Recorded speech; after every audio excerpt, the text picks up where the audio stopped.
ఖమ్మం జిల్లా మామిళ్లగూడెం ప్రభుత్వ ఉన్నత పాఠశాలలో ఇంగ్లీష్ ఉపాధ్యాయురాలుగా పనిచేస్తున్న భూక్యా గౌతమి గతంలో ఇన్స్టా రీల్స్ చేసిన వ్యవహారంలో సస్పెన్షన్కు గురైన సంగతి తెలిసిందే. తరగతి గదిలో విద్యార్థులకు పాఠాలు చెప్పాల్సిన బాధ్యతను పక్కన పెట్టి సోషల్ మీడియాలో రీల్స్ చేయడంతో పాటు ప్రైవేట్ సంస్థల ప్రమోషన్లో పాల్గొన్నారనే ఆరోపణలు ఆమెపై వచ్చాయి. దీంతో ఆమెపై సస్పెన్షన్ వేటు పడింది. తాజాగా ఉపాధ్యాయురాలు గౌతమి సంచలన నిర్ణయం తీసుకున్నారు. తన ప్రభుత్వ ఉద్యోగానికి రాజీనామా చేస్తున్నట్లు ప్రకటించారు. అందుకు గల కారణాలను వివరిస్తూ సోషల్ మీడియాలో ఒక వీడియోను విడుదల చేశారు. సస్పెన్షన్ విధించిన 6 నెలల తర్వాత అధికారుల నుంచి తిరిగి పోస్టింగ్ ఆర్డర్స్ వచ్చినప్పటికీ డీఈఓ తనను మానసికంగా ఇబ్బందులకు గురిచేస్తున్నారని ఆవేదన వ్యక్తం చేశారు. నిరంతరం అవమానాలు ఎదుర్కొంటూ ఉద్యోగం చేయలేకనే తాను రాజీనామా నిర్ణయం తీసుకున్నానని ఆ వీడియోలో స్పష్టం చేశారు. ఇది నా రిజిగ్నేషన్ లెటర్. రిజైన్ చేసేసాను జాబ్కి. సో నా రిజిగ్నేషన్కి సంబంధించినటువంటి రీజన్స్ ఏవైతే ఉన్నాయో ప్రతిదీ కూడా నేను షేర్ చేసుకోవాలనుకుంటున్నాను. ఎందుకంటే ప్రతిదీ మీతో నేను షేర్ చేసుకుంటాను. ఆ విషయం మీకు బాగా తెలుసు. చాలా కష్టపడ్డాను ఉద్యోగం కోసం. ఒక పేదరికంలో పుట్టిన బిడ్డగా, ఒక గిరిజన బిడ్డగా చాలా కష్టపడ్డాను. నా భర్త సపోర్ట్ తోటి ఈ జాబ్ సంపాదించాను. పేద పిల్లలకి సహాయం చేయాలని కష్టపడి ఉద్యోగం సంపాదించా. నేను కష్టపడే టీచర్ని. ఎప్పుడు కూడా క్లాస్ రూమ్లో నేను అసలు ఎప్పుడు కూడా ఫోన్ యూజ్ చేయలేదు, మిస్యూజ్ చేయలేదు. నా ఆనందం కోసం ఇంట్లో చేసుకున్నాను రీల్స్. కానీ నా మీద ఈ సమాజం ఎన్ని ట్రోలింగ్స్ వేసిందో. కనీసం అధికారులను కలవడానికి నేను ఎన్నిసార్లు వెళ్ళానో చెప్పులు అరిగిపోయేలాగా. ఒక్కసారి కూడా నాకు డిఓ మేడం గారు అవకాశం ఇవ్వలే అపాయింట్మెంట్ కలవడానికి. రోజంతా వెయిట్ చేయించారు, నాకు అవకాశం ఇవ్వలేదు. ఎందుకంటే తప్పు చేశాను కాబట్టిగా, నేను శిక్ష అనుభవించాలి కాబట్టి 6 నెలలు వాళ్ళు శిక్షించినట్టుగా నేను శిక్ష తీసుకున్నా.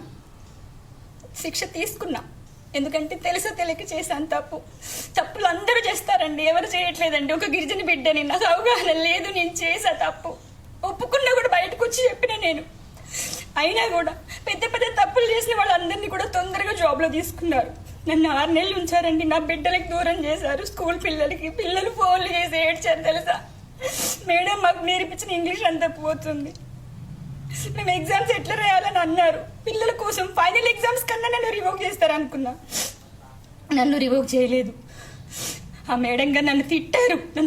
ఆ రోజు నేను వెయిట్ చేసా ఆమె కోసము. ఈవినింగ్ 7:30 వరకు కూడా ఉన్నా నేను. కలిసి వెళ్దాం ఎట్లా చేసన్నా అని. ఆ రోజు నేను కలవడానికి మేడం దగ్గరికి వెళ్తే, నువ్వు దూరం జరుగు, దగ్గరకు వస్తే బాగోదని అన్నారు నన్ను.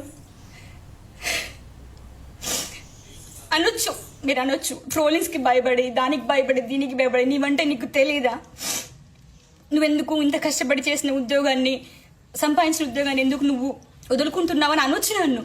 కానీ మీరు ఈజీగా మనుషుల్ని జడ్జ్ చేసేస్తారు, నిందలేసేస్తారు. మీ యొక్క టీఆర్పీ రేటింగ్ కోసం మనిషి గుండెలతో ఆడుకోవద్దు, గుండెల మీద తన్నొద్దండి. ఎందుకంటే కష్టపడే టీచర్లు కూడా ఉంటారు నాలాగా. ఒక్కసారి వచ్చి మీరు మా స్కూల్లో అడగండి, పేరెంట్స్ మీటింగ్లో వచ్చి పేరెంట్స్ ఒకసారి అడగండి వచ్చి, తప్పకుండా. ఎందుకంటే నేను ఆర్పీగా కూడా వర్క్ చేశాను, డిఆర్పీగా కూడా వర్క్ చేశాను. మంచి కమెండేషన్స్ ఉన్నాయి, నాకు అప్రిషియేషన్స్ ఉన్నాయి టీచర్ కమ్యూనిటీ నుంచి. ఇన్ని నిందలేసిన తర్వాత కూడా ఇంకా ఈ ఉపాధ్యాయ వృత్తిలో ఉండి నేను న్యాయం చేయలేనేమో అనే ఆ ఫీలింగ్ తోటి నేను రిజిగ్నేషన్ ఇచ్చేస్తున్నాను. నాకున్నటువంటి కొంచెం జ్ఞానం, ఆ జ్ఞానాన్ని ఇంకా ఇంప్రూవ్ చేసుకుంటాను.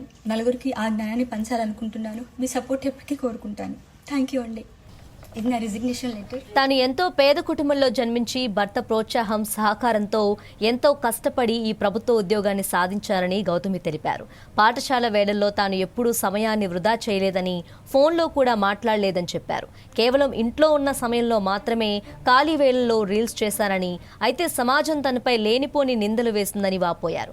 సస్పెన్షన్ తర్వాత తనను తన విద్యార్థులకు దూరం చేశారని, స్కూలు పిల్లలు తరచూ ఫోన్ చేసి తనను గుర్తు చేసుకుంటూ బాధపడేవారని గౌతమి పేర్కొన్నారు. విధి నిర్వహణ పట్ల ఎంతో నిబద్ధతతో పనిచేసిన తనపై సమాజం, అధికారులు ఇన్ని నిందలు మోపిన తర్వాత ఈ ఉపాధ్యాయ వృత్తిలో కొనసాగలేనని స్పష్టం చేశారు. తీవ్రమైన మానసిక వేదన మధ్యనే ఈ ఉద్యోగానికి రాజీనామా చేస్తున్నట్లు వెల్లడించారు.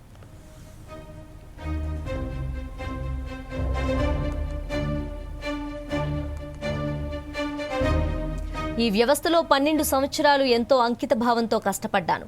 నిరుపేద పిల్లలకి విద్య అందించాలి అని టీచర్ జాబ్ సంపాదించాను. ఎన్నో అవమానాలు, ఎన్నో ఒత్తిడులు అయినా పోరాటం చేసి బుక్స్ డొనేట్ చేశాను. కష్టపడే ఉపాధ్యాయురాలు ఈరోజు ఓడిపోయింది. తెలియక చేసిన తప్పుకి ట్రోలింగ్స్, సమాజంలో అవహేళనలు, చీదరింపులు, అవమానాలు ఎన్నో చూడాల్సొచ్చింది అని ఆవేదన వ్యక్తం చేశారు. ఇక్కడ కష్టపడి పనిచేసే టీచర్లకు స్థానం తక్కువ అని అనిపిస్తోంది.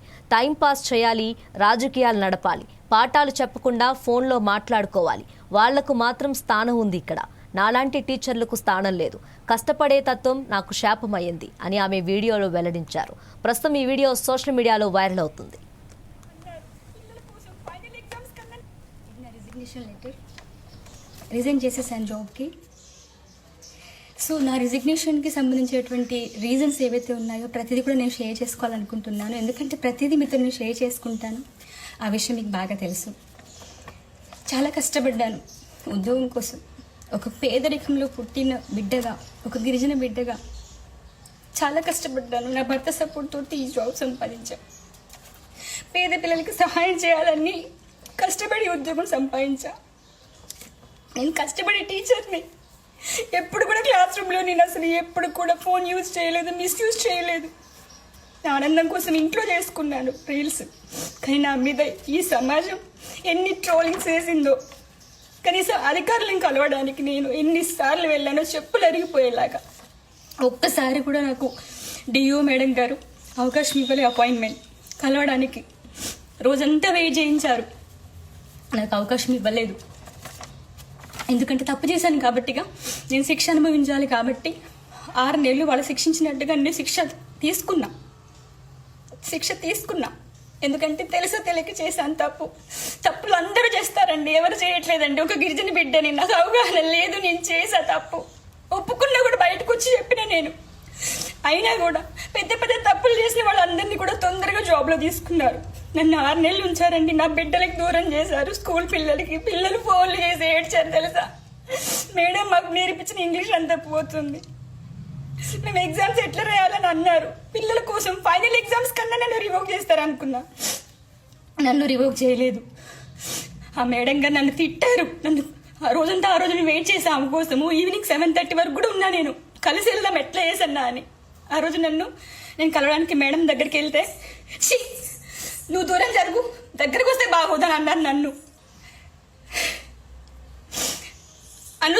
మీరు అనొచ్చు ట్రోలింగ్స్కి భయపడి, దానికి భయపడి, దీనికి భయపడి, నీవంటే నీకు తెలీదా, నువ్వెందుకు ఇంత కష్టపడి చేసిన ఉద్యోగాన్ని, సంపాదించిన ఉద్యోగాన్ని ఎందుకు నువ్వు వదులుకుంటున్నావు అని అనొచ్చు నన్ను.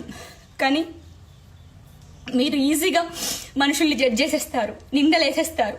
మీ యొక్క టీఆర్పీ రేటింగ్ కోసం మనిషి గుండెలతో ఆడుకోవద్దు, గుండెల మీద తన్నొద్దండి. ఎందుకంటే కష్టపడే టీచర్లు కూడా ఉంటారు నాలాగా. ఒక్కసారి వచ్చి మీరు మా స్కూల్లో అడగండి, పేరెంట్స్ మీటింగ్లో వచ్చి పేరెంట్స్ ఒకసారి అడగండి వచ్చి, తప్పకుండా. ఎందుకంటే నేను ఆర్పీగా కూడా వర్క్ చేశాను, డిఆర్పీగా కూడా వర్క్ చేశాను. మంచి కమెండేషన్స్ ఉన్నాయి, నాకు అప్రిషియేషన్స్ ఉన్నాయి టీచర్ కమ్యూనిటీ నుంచి. ఇన్ని నిందలేసిన తర్వాత కూడా ఇంకా ఈ ఉపాధ్యాయ వృత్తిలో ఉండి నేను న్యాయం చేయలేనేమో అనే ఆ ఫీలింగ్ తోటి నేను రిజిగ్నేషన్ ఇచ్చేస్తున్నాను. నాకున్నటువంటి కొంచెం జ్ఞానం, ఆ జ్ఞానాన్ని ఇంకా ఇంప్రూవ్ చేసుకుంటాను. నలుగురికి ఆ జ్ఞానాన్ని పంచాలనుకుంటున్నాను. మీ సపోర్ట్ ఎప్పటికీ కోరుకుంటాను.